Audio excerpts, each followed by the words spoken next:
Right. Hi, everybody. Today, we're going to be talking about Chondromalacia patella, and you should just be able to break that condition down by the name. So chondro is cartilage, malacia means softening, patella means patella bone, your kneecap. So what this actually really is a form of degenerative joint disease or osteoarthritis of the patella. I'll show you some cadaver video here in a second that actually shows that. But just to begin with here, abnormal softening and degeneration of the cartilage on the posterior side of the patella, often secondary to poor alignment as the patella slides over the femur with knee flexion and extension. Synonyms: runner's knee. I would never call it that because that gets confused with a few other conditions. Patellofemoral osteoarthritis, or DJD, that's an okay name. And patellar chondropathy would be all right as well. But just know the cartilage is getting rough on the back of the patella. So the patella modifies pressure, decreases friction, and allows for efficient quadricep contraction. And depending on who you read, some people will qualify the quadriceps as the strongest muscles in the body if you group those together. So they're enduring a lot of force, and the patella is a great way, kind of a pulley, to spread that force out a little bit. Pathological conditions leads to articular cartilage becoming, swollen, soft, and cracked. We'll see more about that in a second. Main causes include direct trauma. So if you have hard impact trauma, like you've fallen hard onto your knees, or if you've been struck in the knee fairly hard, it can be predisposing for it. Repetitive stress of high impact activities, jumping, a larger Q angle, or anatomical variation. We have variations, what we see in our cadaver labs on a regular basis, where people have just shallower condyles on one side, larger condyles on the other, and it can change the way we see the wear patterns on the cartilage as well. Aging and degeneration is associated with geriatric populations as well, definitely there. And there's some anatomical variation. You can have patella alta, patella baja, where they're lower and higher, or you can have a normal patella that may predispose. Estimated to affect approximately 25% of athletes. Any age is possible to see this, and gender will be female greater than male. Generally, the risk factor is a larger Q angle. Overpronation of the foot can be there, but as we know, as you overpronate, that also can increase your Q angle functionally. Vastus medialis oblique weakness, so in just general quad weakness could be there. Tight lateral retinaculum of the quads, hamstring iliotibial band, gastrocsoleus, patellar ligament laxity, you name it. Condyle shape as anatomical variation, leg length inequalities have been associated with it. Poor shoes, orthotic choice, femoral anteversion or tibial torsion as well could be there. These bones are not always purely in the same anatomical orientation. Sometimes the head of the femur and the distal end of the condyles are in a different orientation where they can be anteverted or retroverted. All right, and I think we talked about that in our coxa valga, coxa vera videos. So what are you looking for the history? Usually a retropatellar, dull, achy pain. Sometimes it's sharp at the knee. Patient may notice crepitus or grinding sensation. This indicates that it may be more advanced. Pain is often related to overuse or changes in activity, especially climbing stairs, lots of deep squats. Not that deep squats are bad, but it can predispose potentially. Or longer periods of sitting. Some people call this movie theater knee, where the person's been stuck or sitting on a plane for a while, and they go to get up and the patella kind of catches a little bit before they move. So you want to watch out for that. Movie theater sign, some people call it. Inspection, usually within normal limits, possible atrophy of the VMO. They might be an overpronator. Usually there's no swelling, and you observe patellar height and Q angle just to see if that isn't a predisposing factor as well. Possible tenderness of the patella facets. That's your patellar facet pinch test, where you'd slide the patella to the side and just kind of reach underneath it. Patella may be too high or too low on the knee. Again, that's more of an observational palpation finding. Motion is usually within normal limits, accompanied by crepitus or pain, and they might show a J sign. And what a J sign is when the person when the person extends their knee as the patella tracks up, it may track up and then move laterally in an inverted J shape, so that it looks like it is not tracking smoothly. Passive range of motion is usually within normal limits unless you give overpressure, and resistant range of motion may increase pain with patellar load. As you contract the quads, especially if the knee is flexed, it may load onto the facets of the patella a little bit more. Also assess hamstring flexibility and tightness. They antagonize quadriceps function and increase patellofemoral joint loading potentially. Neurovascular should be within normal limits. The best test you can do, it's nice and simple, outside of the history and exam, is going to be a patellar grind test. Literally a scour test for the patella, where you're going to take the patella, push it down into the femoral condyles, move it from side to side, up and down, look for reproduction of pain and crepitus. You may also consider a more active loading test like Waldron's test, where the person is standing and then doing a squat and you're doing a similar action. Differential diagnosis, not too hard to pick this one up. Patellar tendonitis should be below the patella. Prepatellar bursitis or infrapatellar bursitis.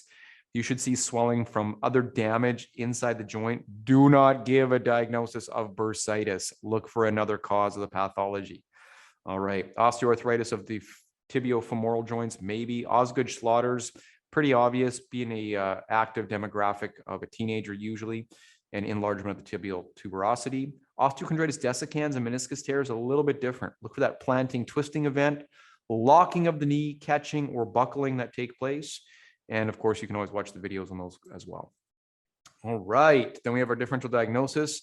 X-ray, not really warranted, maybe used to rule out other pathologies. It's often difficult to visualize the back of the patella on an X-ray. MRI might be a better choice to show you the cartilage changes, especially as you can see the sagittal slices through, but again, usually not required for the diagnosis. So what are we going to do for treatment? Number one, we're going to meth them: movement, exercise, traction, and heat. Avoid the repetitive activities that led to the aggravation. If a weight issue is part of the problem, weight management will have benefit for their knees, but also so many other benefits for their entire body if they're overweight. Strengthening quadriceps, especially the VMO, will be huge. Stretching hamstrings and a proper warm-up are all going to help move that synovial fluid, get better blood flow in the area, and maybe decrease sensitization that the person has. Massage therapy is a great choice. You can start with nice myofascial trigger point release or myofascial release. Swedish techniques. Rhythmics are going to be good. Instrument-assisted techniques are going to be fantastic. You might even consider cross fiber potentially. A little more aggressive, but might be there as an option for you. Osseous mobs, you're going to focus more on areas of compensation. So things like the hip, things like the knee itself, low back, ankle. Make sure that you have good mechanics there that aren't creating a choke point at the knee where a lot of this force is being absorbed abnormally. I should probably show you a video of osteoarthritis of the knees. So let's go ahead and just look at this really quick. Here we have another great dissection where we can look at points of orientation, starting with the patella right here. Yeah, if I'm looking, here's the patellar tendon, here's the meniscus itself, there's the superior, the femoral condyles. We're going to peel back the patella, and here you can see what pretty standard patellofemoral syndrome might look like, or chondromalacia patella. In fact, this is a fairly advanced case because you can actually see the grooves and corresponding grooves actually formed in the distal end of the knee here. So what do we see? That whiteness is normal cartilage all the way around, and that groove right there is grooved into the back of the patella, so that if you did actually do a patellar grind test, you would feel it go click, click, click, click, click, click, back and forth over top of that patella. Other structures that you can see here, well, you can see the patellar grooving, the femoral condyle grooving coming down. You can also see the ACL, meniscus, medial and lateral, not a big deal, but that grooving is a pretty standard thing that we see on the knee with osteoarthritis of the knee or chondromalacia patella as the precursor for this full degeneration. All right, so there we have one good example of it. And I believe I have another example of it from, here's another example of it right here. So here we can go ahead and see the distal end of a gentleman who had broken had broken one femur when we were looking at this. So the orientation of his femur into his tibia had changed. This effectively created a genu varum at the knees. And we have other videos where we show this more specifically. And the other variation that this person had was you could see that their knee still has the little grooves that we talked about before that would show up as crepitus on a patellar grind test, but you can also see the medial femoral condyle joint surface is quite a bit smaller as an anatomical variation. Now, because he's more varus, the angulation that he's coming in with is a little bit different. And we can see that the patella would be riding up and over, also has a smaller facet, but would be riding up and over into this area, potentially leading to that change. Nowhere nearly as marked on the unaffected side. And in fact, at this time of this dissection, we didn't even know that this person had broken this femur previously. Fairly obvious once we actually did the dissection, though. You could see the callus formation. And again, here I'm just pointing out the back of the patella as the site of degeneration. All right, back to our regular scheduled programming. So you've got massage therapy as a treatment. You've got your joint mobs potentially, electrotherapies for pain reduction, maybe. Surgery rarely required, but still maybe in more advanced cases, something that you want to consider for arthroscopic evaluation. This drilling holes to stimulate new cartilage growth has pretty controversial results. The cartilage growth actually winds up being, well, it results in hypervascularization, but the cartilage growing back winds up being a scar tissue form of cartilage, which if their cartilage is worn away might be a little bit better, but it's very controversial, rarely required in these conditions. Really more patient education and empowerment will probably serve you better. Rehab program, reduce exercise levels. And I know it sounds crazy, or maybe switch exercise levels over to biking or swimming or something like that with less weight bearing. Cross training to make, yeah, and that's what we say right here, cycling and pool running. Strengthen those quadriceps, especially the VMO. Stand with knees 90 degrees back against the wall, isometrically contracting, even in a seated position, the hips and knees, just to get a little more engagement. Then you can progress into pain-free steps, walking up and down stairs, because that does give a lot more patellar load. Maybe switching into lunges or walking down the stairs, or single leg squats if they can accomplish that. If not, a double leg is still going to be a win. Progress to unstable ground and continue the training. Eventually, individually tailored, the whole thing is tailored individually, but increasing resistance to squats and leg press, and continue with proprioceptive retraining. You may also look at orthotics as well. So proper stretching and warm up, especially avoid those repetitive activities. Also consider orthotics to limit excessive pronation if it's a risk factor, usually not required, but something you can toss out there. You're trying to decrease stress on the posterior patella and work on that VMO to get back to proper patellar alignment for tracking.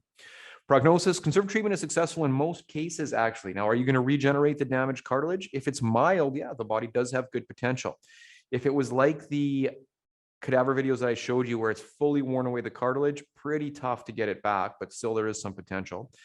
Expect full recovery if you follow the rehab protocols, and avoid the aggravating activities, especially if weight loss is a key. This condition will predispose to osteoarthritis of the femur as well later on, potentially in older patients, or if it's a more significant version of the condition. So some simple exercises, banded squats, body weight squats are going to be nice. This deep squat later on, be aware that puts a lot of pressure on the patella. Lunges are not a bad idea. Even just step ups, even this is a more advanced exercise as their tolerance and strength build up. So chondromalacia patella, softening of the cartilage on the back of the patella. You have to load a tissue to heal a tissue. So you want to load it in a safe way that doesn't aggravate the symptoms so much for the patient. And remembering our key concepts for ultimate healing are going to be education, empowerment, exercise, and then our manual therapies to come in and support all of those actions as well. Graded exercise exposure is going to be the win. All right, chondromalacia patella, great condition, good for us to learn about. Fantastic. And we'll see you in the next video.